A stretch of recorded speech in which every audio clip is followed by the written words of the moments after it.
Ito po ang sitwasyon.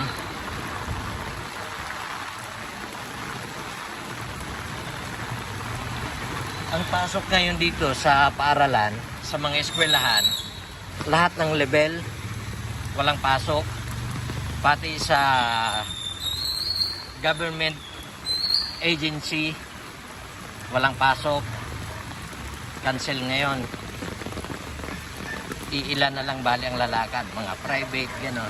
Kasama na ako doon.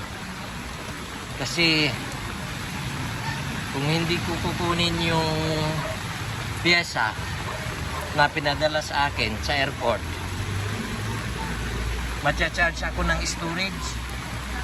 storage fee na aabot ng 600 kung hindi ko makuha. Kaya kukunin ko ito, nagbabaha konti.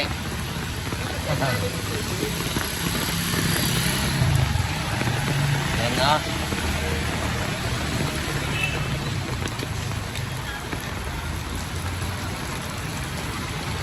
Maulan. Alas 7 ng umaga. Sana may biyahe ng jeep ngayon.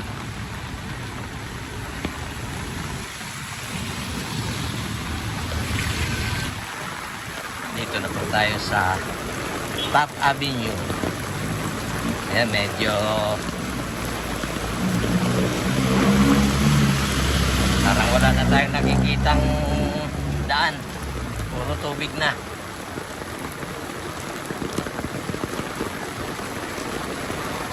Siya. Lakas ang ulan.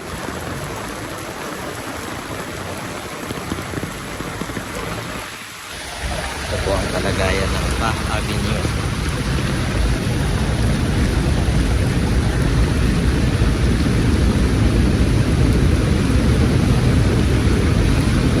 Sa tubig.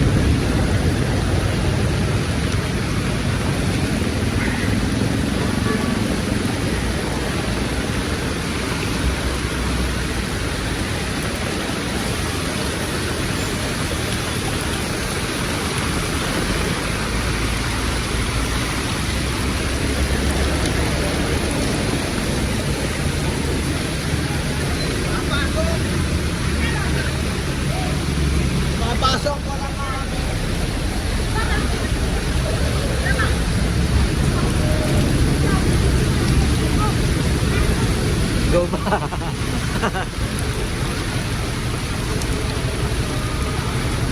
Malakas.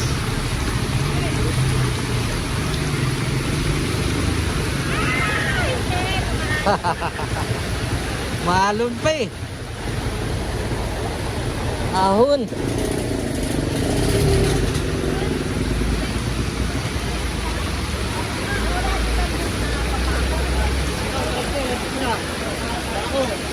Gutter na po ito. Pero kita nyo naman.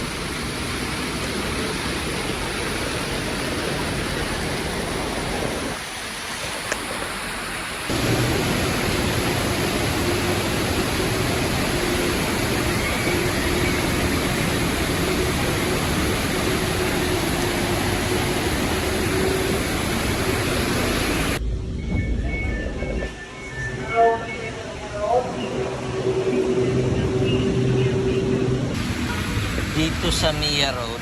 Dito na ako sa Mia Road, papuntang airport, cargo.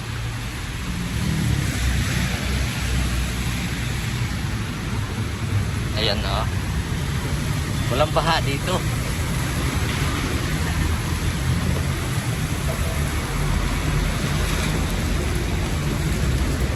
Ayan.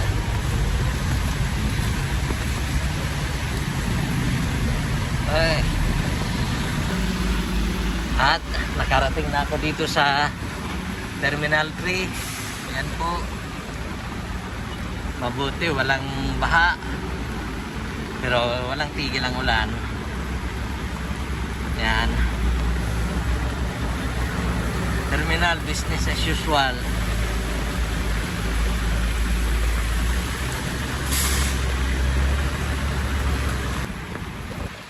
Ayan. Saan tayo papasok?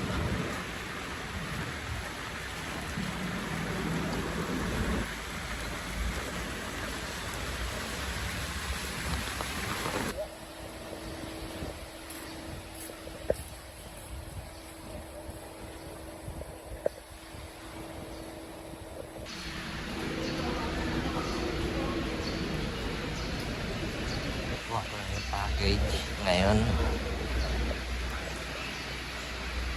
papunta, subukan ko kung may bukas ba yung tindahan na pagdalhan ko. Siguro makakauwi na lang din siguro ako ngayon. Tinatawagan ko yung tindahan. Sarado eh. Baka naman sarado din sila. Sasayang lang ako ng oras. Pero antay ko pa yung reply. Tinetext ko rin. Dagat pa rin dito sa top. Tingnan mo 7-Eleven.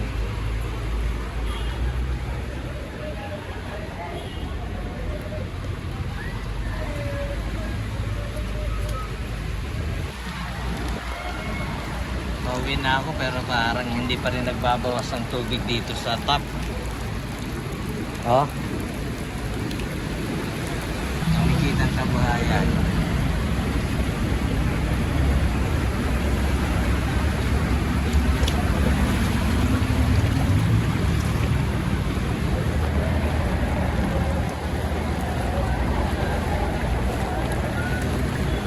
Betruil.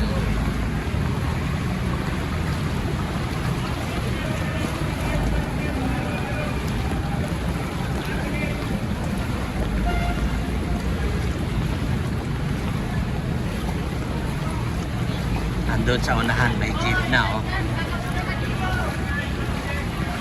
Wala na, mababaw na dito parte. Excuse po.